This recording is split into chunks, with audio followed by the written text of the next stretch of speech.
The Lord be with you. And with your spirit. A reading from the Holy Gospel according to John. Glory to you. Jesus said to the crowds, I am the living bread that came down from heaven. Whoever eats this bread will live forever. And the bread that I will give is my flesh for the life of the world. The Jews quarreled among themselves, saying, How can this man give us his flesh to eat? Jesus said to them, Amen, amen, I say to you, unless you eat the flesh of the Son of Man and drink his blood, you do not have life within you. Whoever eats my flesh and drinks my blood has eternal life. I will raise him on the last day. For my flesh is true food, and my blood is true drink. Whoever eats my flesh and drinks my blood remains in me, and I in him. Just as the living Father sent me, I have life because of the Father, so also the one who feeds on me. He will have life because of me. This is the bread that came down from heaven, unlike your ancestors who ate and still died. Whoever eats this bread will live forever. Brothers and sisters, the gospel of the Lord. Praise to you, Lord Jesus Christ. Palakpakan natin ang Panginoon sa kanyang mga salita. Good morning, brothers and sisters. Good morning, Father. Ibati naman ang katabi ng good morning. Good morning. Tanungin mo ang katabi mo, nagugutom ka na ba? Alam niyo, ewan ko, ngayon lang nangyari sa panahon natin, brothers and sisters, na pagbukas mo ng TV, sa mga cable TV lalo na, lahat ng klase ng pagluluto nandun. Lahat ng mga chef, no? Nung araw, alam ko lang, Chepopolis, ganyan yung lang alam ko eh. Ngayon may mga chef na, no ha? At yung mga pagkain, pag finoko sa TV, ang sasarap. Kasi nga naman yung mga tinatawag na presentation. Diba? Talagang gugutumin ka. Kaya kita nyo naman ang itsura ko. You know, brothers and sisters, halimbawa, di pa kayo kumakain. Meron ako ditong Max Fried Chicken. Na yung ibabaw niya yung balat na parang yung tawag dyan, yung crispy. Imagine ninyo Tapos may hiwa na ganung konti, makikita mo yung puting-puting laman niya. Tapos merong ketchup na pulang-pula sa tabi.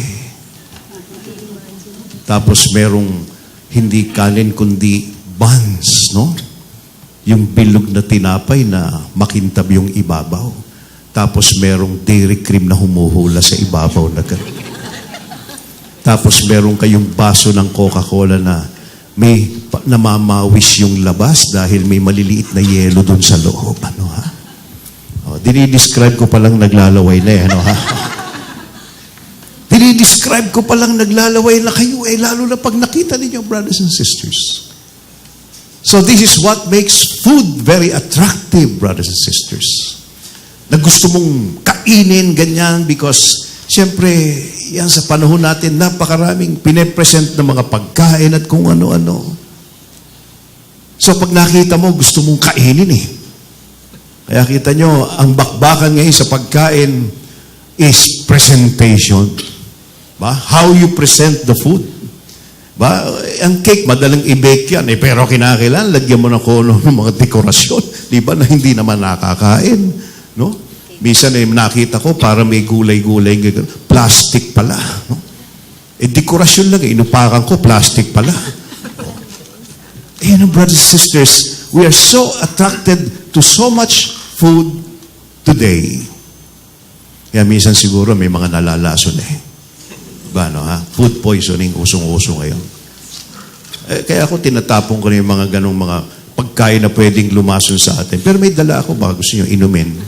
Milk tea. Bibigay ko sa inyo mamaya. Very attractive. Pero may akong tatanong sa inyo, sandali lang. Ito ba nakaka-attract sa inyo? Ha? Pagkain ito, this is food. Bakit hindi, di ba? Wafer ito this is food. Nakaka-attract kaya? No? Parang, wala lang. Ano yan? Di ba? Kahit lagay mo ito sa TV at sasabihin ng chef, we have a beautiful menu today. We have a beautiful food today. Ito papakita. Ano ba yan? Papatay mo yung TV. Ano ito? What's this? Brothers and sisters. It's not even attractive. Di naman natin pwedeng lagyan ng mga cherry-cherry sa ibabaw ito para maging attractive lang ito. Pag ginanya mo pa, pinilas mo, tinikman mo, walang kalasa-lasa, walang asukal, walang asin. This is not very attractive. For food, bilang pagkain, wala ito. This is nothing. Pero sasabihin ko sa inyo, pag ito, pagkatapos ng consecration sa misa mamaya, tinaas ng pari ito at sinabi ang mga words, the powerful words of Jesus, this is my body and this is my blood. This food which is not attractive to any one of us. Kala natin this is nothing, brothers and sisters, but after the consecration, this is everything in your life. Sapagkat ito ang magbibigay sa inyo ng buhay na walang hanggan. Kaya sabihin mo sa katabi mo, kainin mo. Sabihin mo yan sa katabi mo, kainin mo. Saan ka nakakita ng Diyos? Meron ba kayong alam na Diyos na ipinakain yung sarili?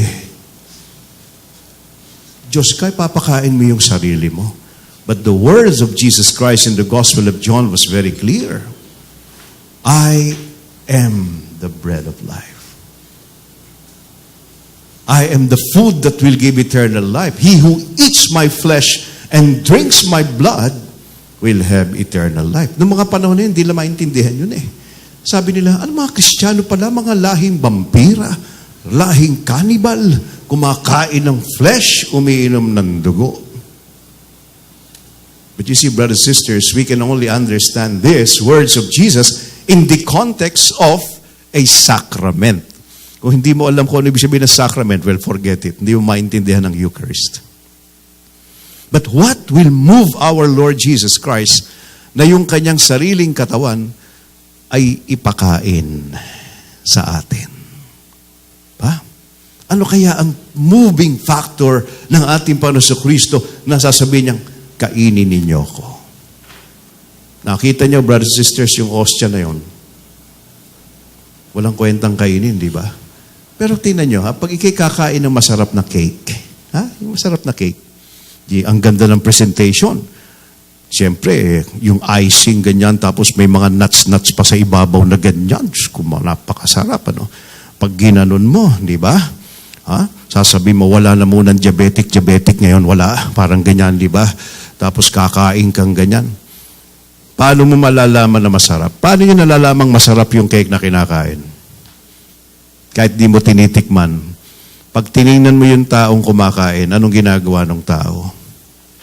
Hindi ba pumipikit? Sarap. Di ba? So, makikita mo lang yung sarap kapag ka pumikit ka. Makikita mo yung sarap pag nakita mo yung dekorasyon ng cake. Pero pag kinain mo na, dun mo lang malalaman na talagang masarap dahil pipikit ka. Wow, ang sarap. Sapagkat alam niyo, ang mga bagay na masasarap, hindi nakikita. Kaya pumipikit ka Diba? Yung mag-asawang nandito, sino ba ang mga may asawa rito? Taas ang kamay. Di ba pag naghahalikan kayo, lips to lips, nakadilat ba kayo? Nakadilat. Saka nakakita naglilips to lips, nakadilat na ganyan. Diyos Mariosep po. Ba't ka nakadilat? Baka bigla dumating yung number 2 mo. Di ba? Parang gano'n. Kaya nakikipag-lips to lips, masarap yun yung paghalik kay misis Sa simula. Ibig sabihin yung sa relasyon ninyo, ganyan, di ba? Pag masarap malik kay misis, talagang mapapapikit ka dahil habang paghalikan ka, nakapikit ka. And that's the reason why we also close our eyes when we pray. Because prayer is a wonderful experience. Diba? Nung bata ako, pag tumatanggap kami ng Holy Communion, bawal sa amin ang nakadilat. Di ba, sister? Tatandaan niyo yun. Sasabihin ng madre, pag tumanggap kami ng komunyon, nakapikit kami, hindi pwede nakadilat ka, magagalit ang madre. Pag tinaas yung osya ng pare, this is my body, this is my blood, nakatungo tayong lahat nakapikit. Why? Because we experience something invisible. We experience something invisible. What is invisible? Makikita mo yung tinapay, yung osya, nasaan yung katawan ni Kristo? Nasaan yung dugo ni Kristo? Alak lang yan at tinapay. It is invisible. But when you close your eyes, you know, brothers and sisters, that that is Jesus Christ. At sabi ko nga, anong dahilan kung bakit si Kristo ipakakain ng sarili niya, Diyos yan? Eh, siyempre, tao yan eh.